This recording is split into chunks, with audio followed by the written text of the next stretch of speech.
Kalau ada orang menyakitimu, jangan berduka. Kalau ada tetangga, sahabat, kawan baik meninggalkanmu, jangan berduka lara.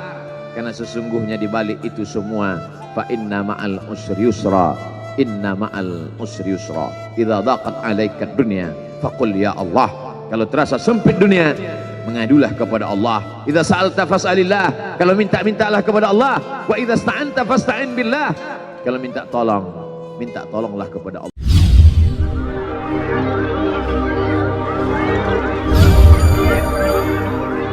Alhamdulillah, wassalatu wassalamu ala rasulillah Sayyidina wa maulana Muhammad ibni Abdillah wa ala alihi wa sahbihi wa man tabi'ahu wa mawalah. Ashhadu an la ilaha illallah wahdahu la syarika lah, wa ashhadu anna sayyidana Muhammadan abduhu wa rasuluhu la nabiyya ba'dah. Allahumma salli ala sayyidina Muhammadin nabiyil ummi wa ala alihi wa sahbihi wa barik wa sallim. Qala Allah Ta'ala fil Qur'anil azim wa huwa asdaqul qailin. A'udzu billahi minasy syaithanir rajim. Ya ayyuhalladzina amanu taqullaha haqqa tuqatih wa la tamutunna illa wa antum muslimun. Wa qala ta'ala fi ayatin ukhra. Ya ayyuhalladzina amanu taqullaha wa qulu qawlan sadida yuslih lakum a'malakum wa yaghfir lakum dhunubakum wa man yuti'illaha wa rasulahu faqad faza fawzan 'azima. Ibadallah, usikum wa nafsi bi taqwallahi wa ta'atihi faqad fazal muttaqun. Hadirin jamaah Jumat yang dimuliakan Allah Subhanahu wa taala. Semua orang senang melihatnya karena dia bersih, karena dia rupawan, karena dia sopan dan santun, karena ayahnya meninggal dan ibunya juga sudah lama meninggalkannya. Orang kasihan melihatnya, maka karena kesenangan hati mereka, mereka sendiri yang memberikan gelar untuknya yang belum pernah mereka berikan kepada orang sebelum dia. Gelar itu bernama Al-Amin, orang yang layak menerima amanah. Amin diambil dari 3 huruf, alif, mim, nun. Dari kata alif, mim, nun muncullah kata amanah. Orang yang mampu menerima amanah disebut Al-Amin. Kita mengatakannya jujur. Lawan daripada amanah adalah khianah. Al-Khain, pengkhianat. Dia tidak berkhianat. Dia adalah seorang yang mampu mengemban amanah dan terpercaya. Maka semua orang percaya kepada dia. Dari alif, mim, nun. Juga akar yang sama dengan iman, akar kata yang sama dengan iman, maka iman berarti percaya. Dia adalah orang yang dipercaya karena memang dia mampu mengemban amanah. Kapan kebencian itu datang? Kebencian itu datang ketika dia naik ke atas bukit Safa dan dia berkata kepada semua penduduk Makkah, seandainya aku katakan di balik bukit Jabal Abi Qubais yang besar, gagah, perkasa, tinggi, menjulang ini ada pasukan musuh yang akan menyerang kita, apakah kalian percaya? Semua mereka berkata, shadaqnaka, kami percaya karena memang kami menggelar engkau orang yang dapat dipercaya. Seandainya aku katakan bahwa ada pasukan musuh yang akan meluluh lantakkan, menghantam, membunuh kita, apakah kalian percaya? Mereka menjawab, shadaqnaka, kami percaya. Seandainya aku katakan bahwa aku menerima wahyu dari Allah dan aku diperintahkan Allah untuk mengabarkan kepada kalian yang baik-baik akan masuk surga, yang jahat-jahat akan masuk neraka, percayakah kalian? Disitulah perlawanan datang, bukan dari orang lain, bukan dari musuh, bukan dari lawan. Perlawanan itu datang dari saudara kandung, dari ayah kandung yang masih ada hubungan darah. Tabban laka ya Muhammad alihadza jama'tana. Celakalah engkau Muhammad, apakah hanya untuk ini saja kau kumpulkan kami hari ini? Allah membelanya. Langsung Allah membelanya. Dia tidak membela dirinya, tapi Allah mengatakan tabbat yada abi lahabi wa tabba ma aghna anhu maluhu. Hartanya tak ada berguna. Wa ma kasab, hasil usahanya tak mendatangkan manfaat. Wa imra'atuhu hammalatal hatab, istrinya menjadi pembawa kayu bakar, simbol dari adu domba, kata-kata yang membuat menyakitkan hati yang dibawa oleh Ummu Jamil istri Abu Lahab untuk menyiksa, menjelekkan, membuli, menebarkan berita untuk membunuh karakter Sayyidina wa Maulana Muhammad sallallahu alaihi wasallam. Ini bukti kalau hari ini ada anak muda yang rupawan, yang dermawan, yang disenangi lingkungannya, tidak ada orang yang tersinggung, biasa, karena Nabi Muhammad SAW juga pernah mengalami hal itu. Tapi begitu kau katakan, aku tadi malam bermimpi bahwa aku mesti hijrah, meninggalkan komunitas peminum khamar, meninggalkan geng kita yang selama ini bicara tentang yang haram, maka disitulah mereka akan berkata, apakah hanya untuk ini saja kita berteman selama ini? Mana persahabatan kita? Apa yang dialami pemuda-pemuda hijrah hari ini dialami oleh Rasulullah sallallahu alaihi wasallam 14 abad yang silam. Ketika kau berhasil bisnis, orang senang.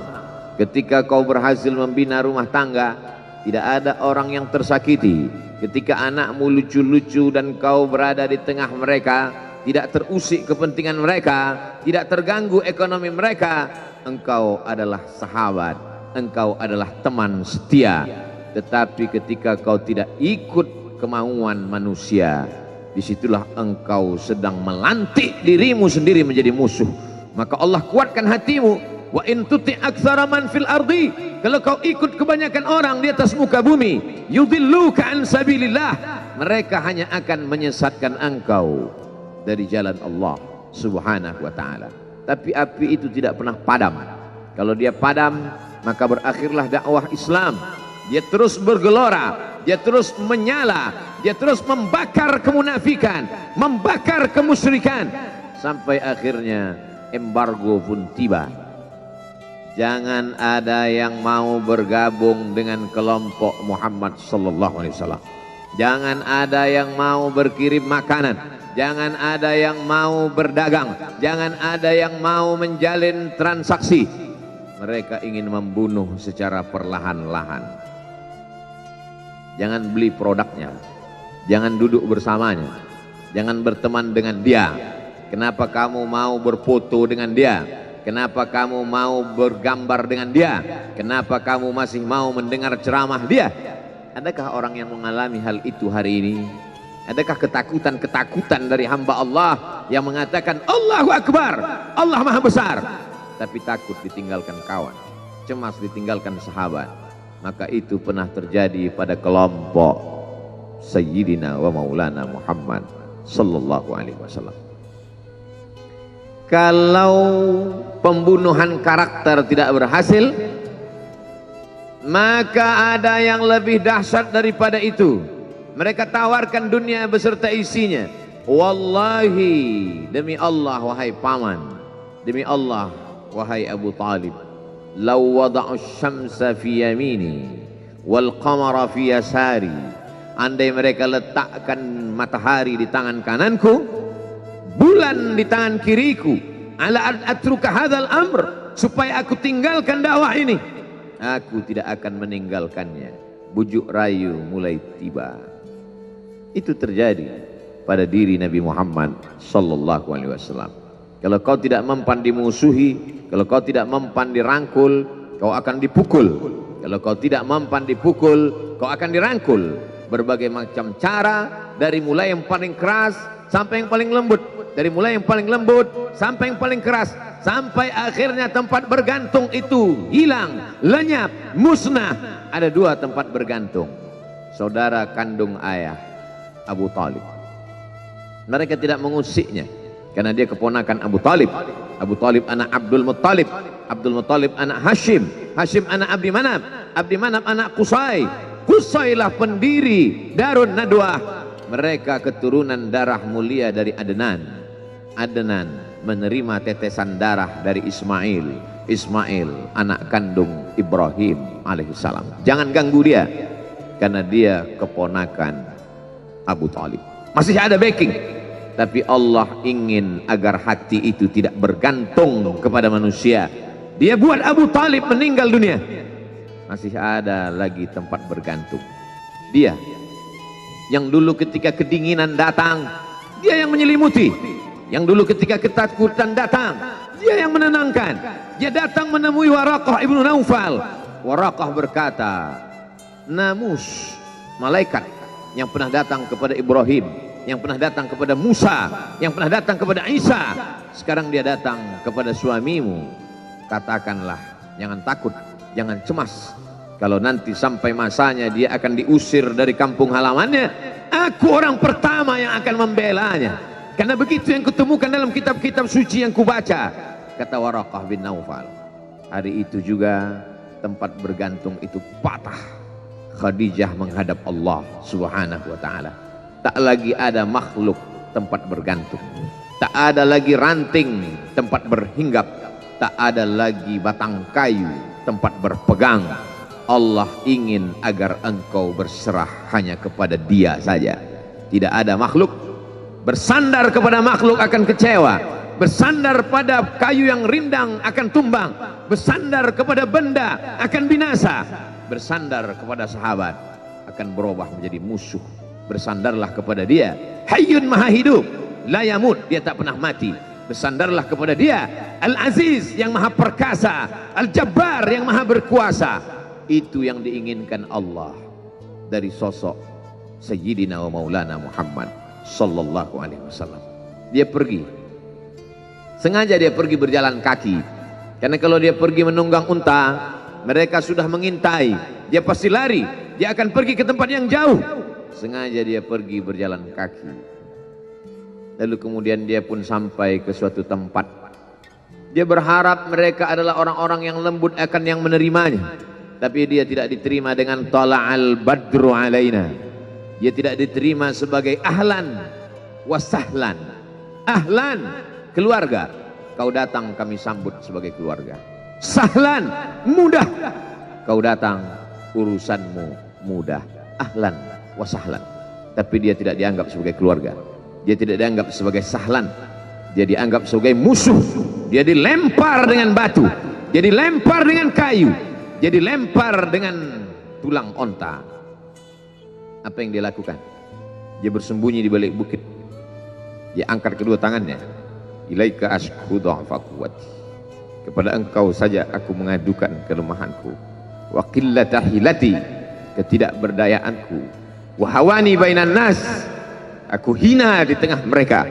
Kalau dulu aku ada tempat bergantung, ada tempat bersandar, ada tempat mengadu, hari ini hanya engkau saja ya Allah.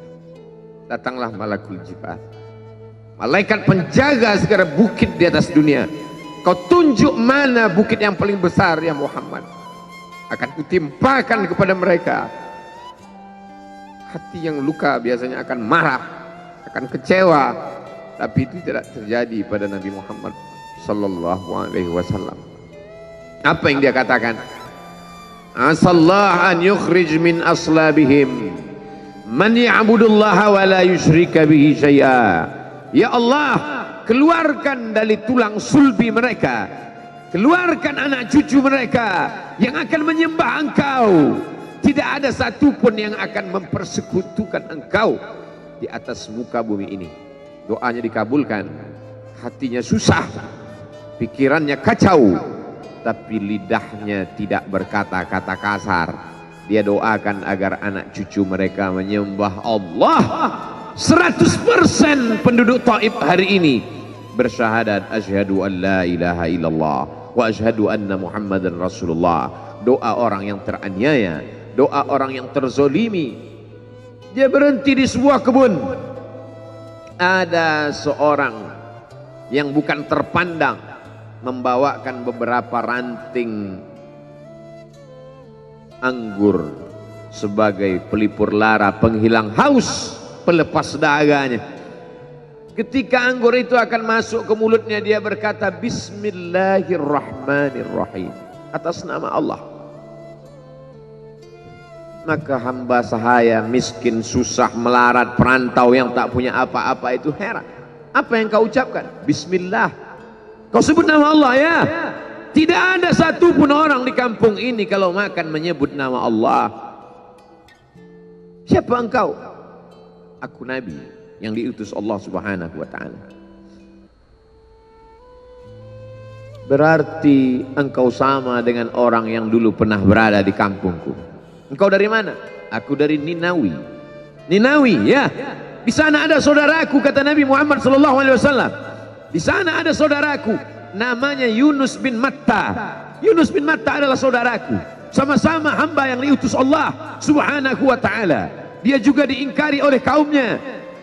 Dia masuk ke dalam lautan, ditelan seekor ikan dalam 3 kegelapan. Gelapnya tengah malam, gelapnya lautan, gelapnya perut ikan. Dia berserah kepada Allah.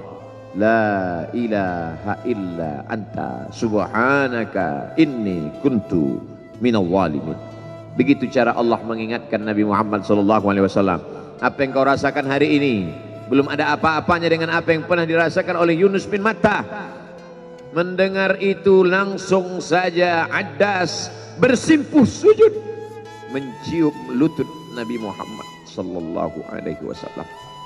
Dia tidak mulia, dia hamba sahaya, dia miskin, dia perantau, tapi dia sempat mencium tangan Nabi Muhammad SAW. Dia sempat menghilangkan dahaga dari leher Nabi Muhammad SAW. Pertemuan yang berkesan.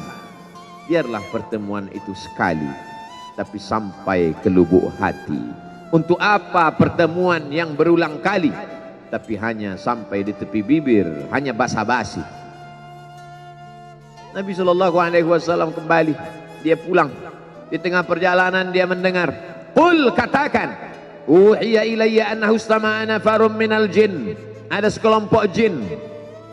Jin itu berkata, inna sami'na qur'anan ajaba. Kami mendengarkan bacaan Al-Quran ajaba, menakjubkan, ajib. Biarlah manusia menolakmu, biarlah manusia yang aku dan sombong itu tidak menerimamu, tapi ada satu makhluk yang mau menerimamu. Inna, kami dari kalangan jin, sami'na, mendengar, Qur'anan ajaba, bacaan Al-Quran yang mengagumkan, yahdi ila rusdi, yang membuat kami lurus berpikir benar. Betapa jin yang dikatakan makhluk jahat, tapi ketika dia mendengarkan bacaan Al-Quran tersentuh hatinya dan dia bersyahadat, anna minnal muslimun, kami ada yang muslim, wa minnal qasitun, kami ada yang kafir. Yang muslim taharrau rasyada, selalu mencari jalan kebenaran. Yang kafir kanu li jahannam hataba, mereka hanya akan menjadi santapan neraka jahanam. Dia kembali ke kota suci Makkah Al-Mukarramah seperti biasa, sampai akhirnya datanglah malaikat Jibril membelah dadanya, mensucikan hatinya sampai layak, lalu kemudian dia pun dibawa.